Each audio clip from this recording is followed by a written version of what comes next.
All right, let's talk about Git. We've been using Git a few times already to clone remote repositories from GitHub, but the motivation behind Git is obvious if you've ever worked on a program or a Word document that you've emailed back and forth, and it's got, version 1, version 2, version 3, final, version 4, final.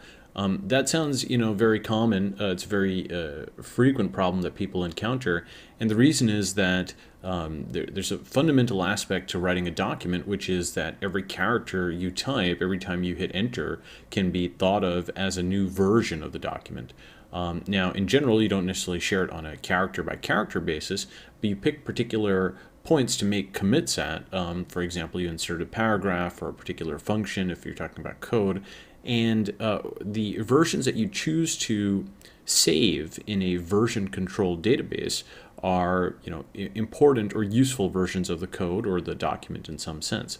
Git is a tool for managing multiple versions of code at the same time, and it allows you to do this in a multiplayer environment where lots of people are editing the same file at the same time. This particular link has some great figures. It's from the actual, Git SCM, the official source code management, Git SCM website. And the concept is, this is the evolution of version control. You've got a local computer. Here's your database of versions. You're currently working on version 3. Here's a central version control server like Subversion, where each of them are, getting checkouts of this. And then here's a distributed version control system like Git.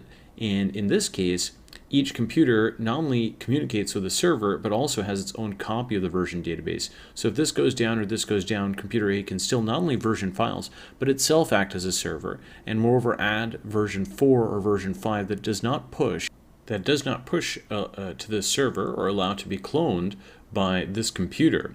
Instead, those versions 4 and 5 would remain local to computer A and all the other computers that it chose to allow access to those new versions. And so this is the concept of a distributed version control system, where each computer has its own, copy of the database as well as syncing those versions with each other. In particular, Git, you can think of it as replacing and superseding previous version control programs like CVS and SVN and the like, and it's much faster than comparable version control systems like Mercury or HG. We're going to talk about Git by going through a little tutorial. Before we do that, though, we're going to need to know about the SHA-1 hash.